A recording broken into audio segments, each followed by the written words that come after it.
پیر کامل ایک ایسی ناول جس نے بھی پڑھا سب نے الگ الگ انداز میں سمجھا۔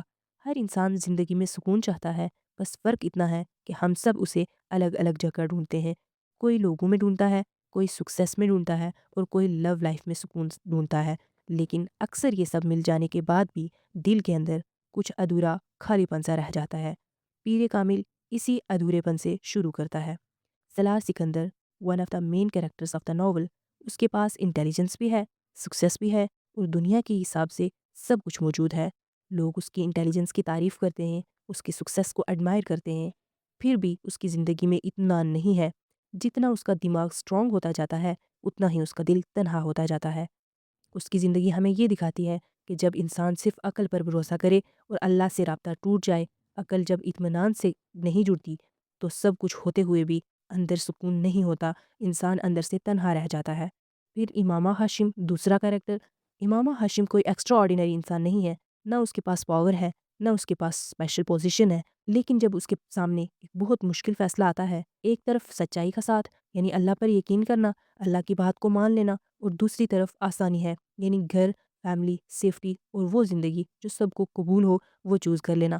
Gas what did she choose? Imama آسان راستہ نہیں چنتی، اسے اپنا گھر چھوڑنا پڑتا ہے، اپنی فیملی چھوڑنی پڑتی ہے، اپنا کمفرٹ چھوڑنا پڑتا ہے، مگر ایک چیز وہ نہیں چھوڑتی۔ وہ کیا؟ اپنا اللہ پر یقین۔ یہ سفر درد بھرا ہوتا ہے، لیکن وہ اپنا یقین نہیں چھوڑتی۔ امامہ ہمیں یہ نہیں سکھاتی کہ سب کچھ چھوڑنا یا کرنا آسان ہوتا ہے، وہ صرف یہ دکھاتی ہے کہ جب اللہ کا راستہ چنا جائے تو ہمت خود بخود پیدا ہو جاتی ہے، کہ اللہ کا راستہ ہمیشہ آسان نہیں ہوتا، لیکن وہ راستہ دل کو تسلی، دل کو اصلی سکون دیتا ہے۔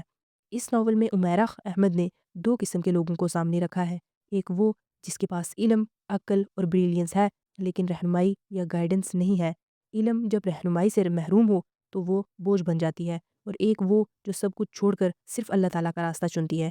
جب عقل ڈائریکشن کے بغیر ہو اور علم ہدایت کے بغیر، تو پھر سکون حاصل نہیں ہوتا، چاہے سب کچھ حاصل ہو جائے۔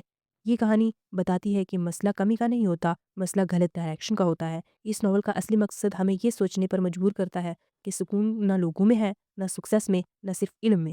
سکون وہاں ملتا ہے جہاں انسان اپنی فطرت اور اپنے رب کے ساتھ ہم آہنگ ہو جائے۔ پیر کامل کا مطلب ہی رہنمائی ہے، گائیڈ یا راہ دکھانے والا، اور کامل کا مطلب ہے کمپلیٹ، تو پیر کامل کا مطلب ہوا دا پرفیکٹ گائیڈ۔ اگر ہم ناول کو دھیان سے دیکھیں تو پوری کہانی میں ہم لوگ رہنمائی ڈھونڈ رہے ہیں۔ سالار اپنی عقل کو گائیڈ بنا لیتا ہے، لیکن عقل اسے سکون نہیں دیتی۔ امامہ لوگوں کے بتائے ہوئے راستوں سے نکل جاتی ہے، کیونکہ وہ جانتی ہے کہ لوگ کبھی مکمل گائیڈ نہیں ہو سکتے۔